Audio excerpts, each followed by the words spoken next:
in the middle of the night, I received a phone call. And on the other end of the call was a guy who I later became known to. His name was Jerry Hemp, H-E-M-P. And Jerry Hemp and his partner, Charles Kegler, had just run away from the Sevierville airport that they ran.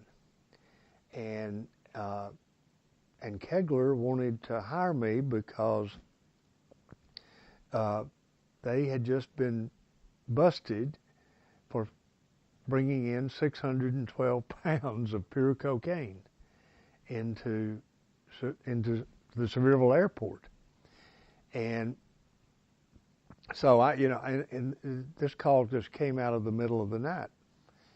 And so I told him, I said, look, I don't know you, you don't know me, but bring me $125,000 in cash to the Knoxville airport on Saturday morning.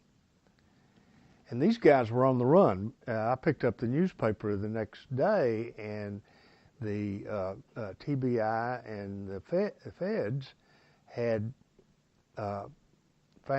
trailed an airplane out of the country, and when it came back into the country, they trailed it to the Sevierville airport, and so they arrested the two pilots and found a Queen Air full of 612 pounds of pure cocaine. And Jerry Hemp and Kegler were running the airport, and it was their cocaine they were transporting for a group out of Miami. And what they would do, instead of flying it into Miami, because Miami was so hot at that point in time, they would fly it to places like Tennessee or Oklahoma and land in a little airport and then drive the cocaine back to Miami. So Kegler, I told him, I said, bring $125,000 to the airport, never thinking that he would. And so I show up on that Saturday morning. I came home from Chattanooga, and we were trying I came home from Nashville. We were trying the pardon and parole case. I was in the middle of that with Charlie Benson. And I came home, and I went out to the airport, and this fellow named Jimmy Hawkins showed up with $125,000 in cash. Now, Jimmy Hawkins was the investigator for the Miami lawyer who represented all the drug dealers and represented my client, a guy named Frank Rubino. And so after that, a week or two after that, and these two guys, Kegler and Hemp, are on the run. And a week or two after that, Rubino calls me, and we talk about the fact that, when they get caught, and eventually they probably will get caught, that we'll represent them. So over the next 2 years, occasionally I would get a call from Jerry Hemp, and he worked his way up. That maybe not that first 2 years, but he eventually, well, let me tell the story chronologically, I guess. So Hemp called me one day, and I didn't know at the time that the FBI had my phone bugged. Not bugged in the sense that they could hear the conversations, but they had I'm trying to remember the term, that they could tell when I received an incoming call. And they got the number. They didn't get the conversation. But I didn't know that. And so, because they knew that I represented Hemp, even though he was on the run. And because I had tried to find out if Hemp had been indicted here, but the indictment was sealed, so I couldn't find out.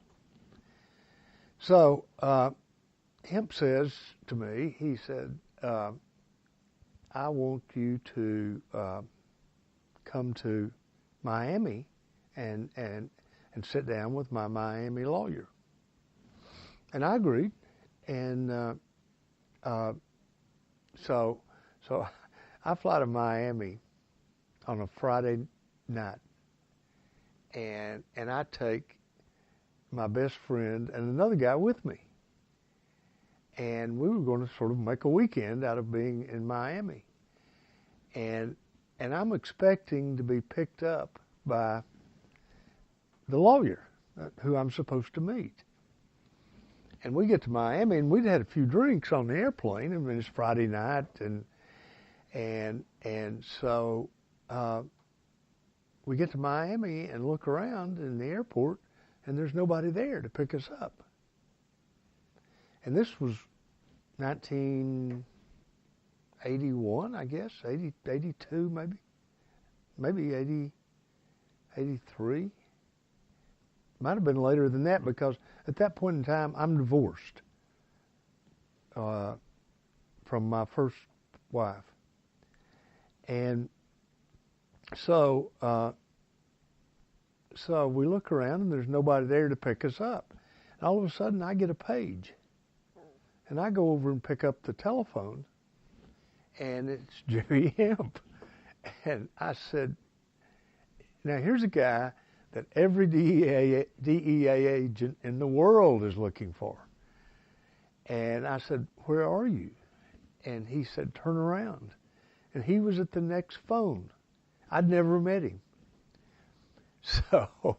So he and I in one car, my two friends in another car, and we go to a bar in Miami. And by the time we get to the bar, it's 12 o'clock.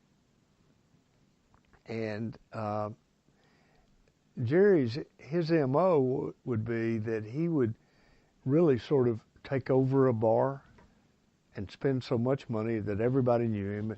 And so the bouncer told him when he went in, he said, everything's cool. The cops have already checked us out tonight. Everything's good. So we go into a back room and continue to drink. And we really get shit-faced. And so we decide that we're going to go from Miami to Fort Lauderdale to meet Kegler, the co-defendant. And quite frankly, so he ordered a limo. And when the limo came, I'd never driven a limo.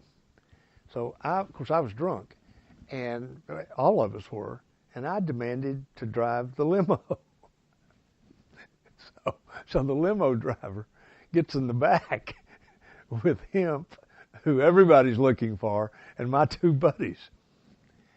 And evidently, we pulled up to a traffic light, and I passed out driving the limo. So they threw me in the back, went on to meet Kegler in Fort Lauderdale, and I can honestly say I never met Kegler because I was passed out. And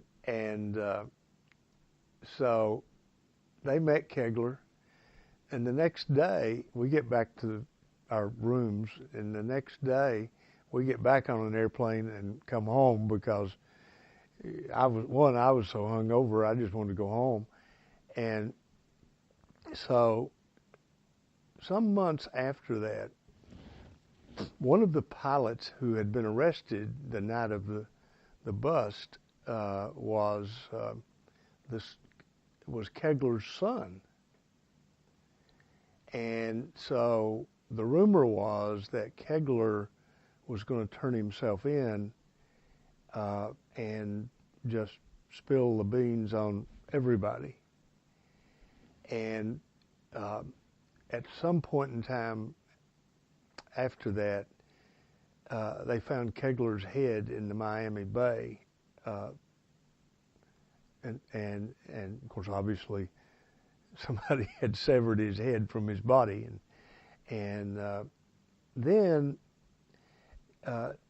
Jerry finally gets arrested in Miami, somewhere in Miami, and they bring him back to Tennessee, and he was tried. They put him on a $50 million bond.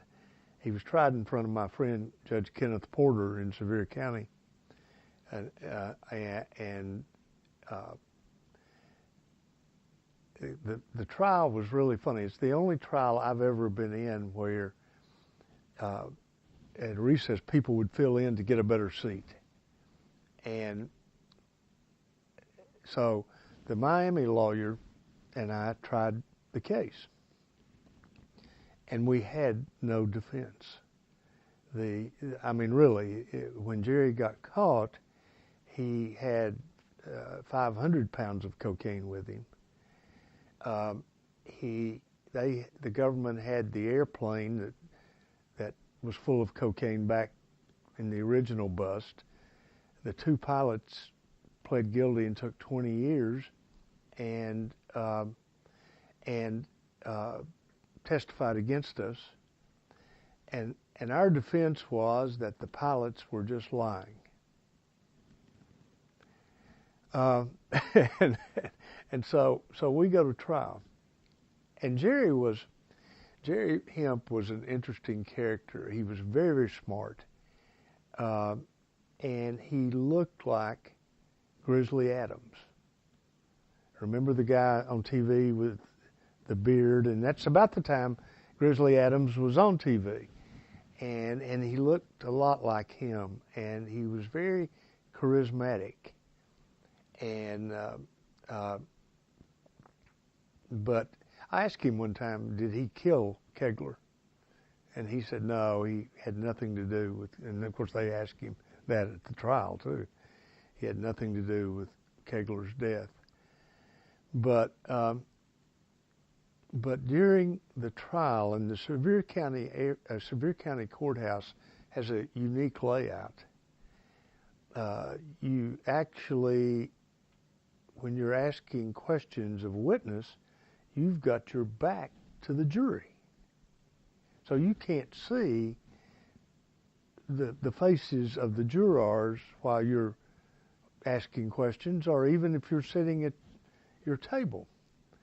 So about and Al Smutzer was the prosecutor. And about halfway through the trial, Smutzer approaches me and he said, do you see what's going on? And I said, what are you talking about? Because Smutzer and I were friends. I mean, although we battled and were bitter enemies in the courtroom, we were friends. And he was the kind of guy he was the kind of prosecutor that if he told you something, you really could rely on it. Unlike most prosecutors. He said, do you see what's going on? And I said, no. And so after that, I started watching the jury when I could. And this woman on the jury had fallen in love with Hemp. I mean, literally for a week, they sat there and looked at each other. So going into the Hemp case, the prosecutor, Al Smutzer, had offered us a plea deal that if we'd take life in prison. So we had no choice but to try the case. We weren't going to take life in prison. And as I said, during the trial, this woman absolutely fell in love with Jerry Hemp. When I put Jerry Hemp on the stand, and he did an excellent job in direct examination, and of course I was worried about how he would do on cross-examination by Schmutzer, and Schmutzer was really known and really good at cross-examination and final argument. Ex-FBI agent, I mean, and he was really good at that. But what I found to be interesting in this trial was that when Schmutzer cross-examined Hemp, Schmutzer never came out from behind his desk to get in Hemp's face. I think Jerry Hemp physically intimidated Al Schmutzer in that trial. And so consequently, Hemp basically got off the stand unscarred. And so we argued the case, and the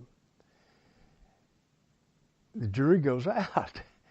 And I figured, they're going to be out a couple hours maybe, and come back, and there's no way they're going to find Hemp innocent. It's not possible. And that was at a time in Tennessee that the jury not only decided guilt or innocence, they decided the penalty. So they came back after 3 days and found him guilty, but only gave him 10 years. Now, the pilots had pled guilty and taken 20. And so, I mean, we considered that a huge win. So, Kenneth Porter was the judge, and of course, he stacked the sentences and ran them consecutively, which would have never stood up on appeal. So Hemp goes off to the Tennessee State Penitentiary. Well, he's only got a 10-year sentence. So Tennessee swaps him for a Florida prisoner. Well, when he goes to Florida, they put him on work release. He goes to the dentist one day, and he's gone. He's never been found, ever. And he worked his way for years and years. He was on the FBI most wanted list. Actually worked his way up to number 2 and has never been found. Now, the Miami lawyer who helped me try the case, who sat with me while I tried the case, again, his name was Frank Rubino. And Frank became really famous because he represented Manuel Noriega and still does to this day. Years later, probably 8, 9 years later, I ran into Frank Rubino when I was trying a criminal case in federal court in Orlando. I ran into him in the hall one day, and I said, "You ever hear from Jerry?" And he said, "Yeah, I used to for a long time." And he would call me. But he said Jerry was still working for the same people, and he thought Jerry was dead. That maybe those people had the inference was that those people had killed Jerry. Now, and I've never heard from him since. But it was a hugely interesting trial, and coming out of the pardon and parole case and going to that case and was a tremendous boost to my career. But you had to realize that the pardon and parole case was a big deal in Tennessee, in West Tennessee. So I got a lot of publicity in Middle Tennessee and West Tennessee. But as we all know,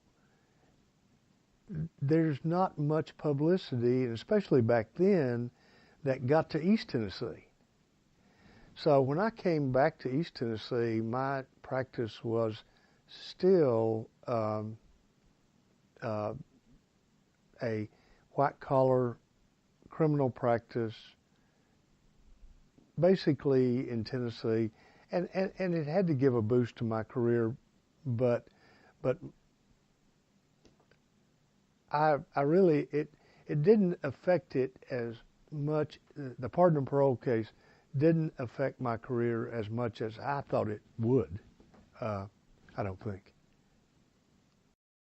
When that case was over, that I would never be able to try a perfect case again. And that was the perfect case. Everything we did worked. Now, and that doesn't happen. That does not happen in a case. I mean, you're going to have your good, and we had good days and bad days during that case. But the big, important decisions were all in our favor in that case. Hemp and Kegler had become the managers of the Sevier County Airport.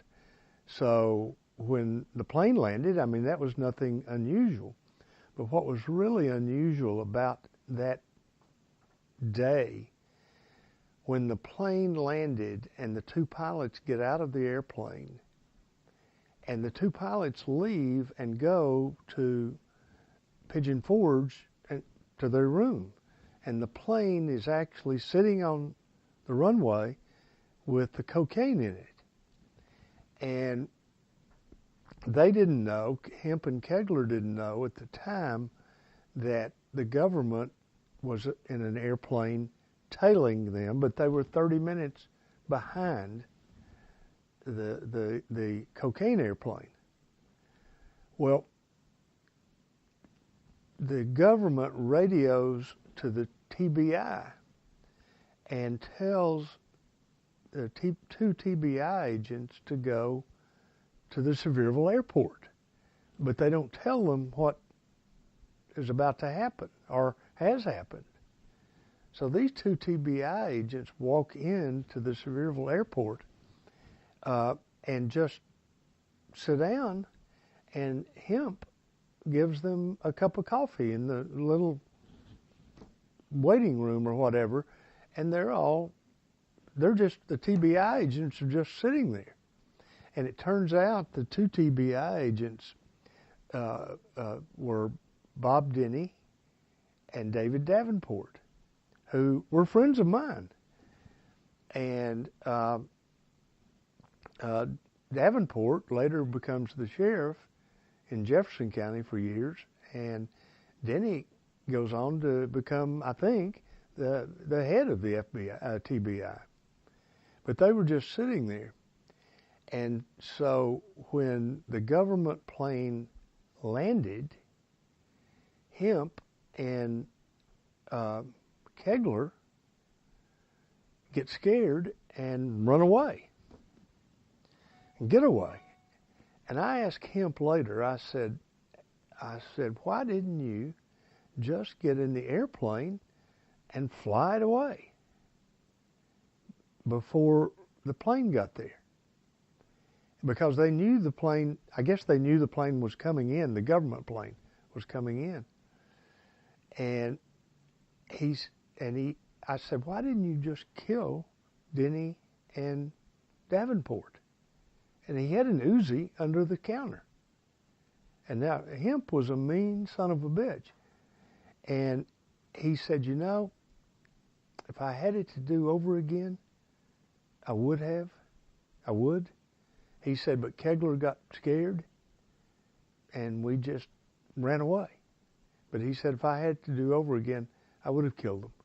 And that's how close Bob Denny and David Davenport came to getting killed, because they could have gotten, Kegler was a former Texas Air pilot.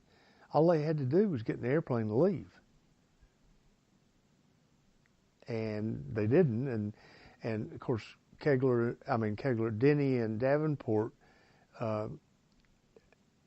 were the two TBI agents who eventually went to Miami and brought Jerry back, and a couple of years later, 3 years later, when we tried the case.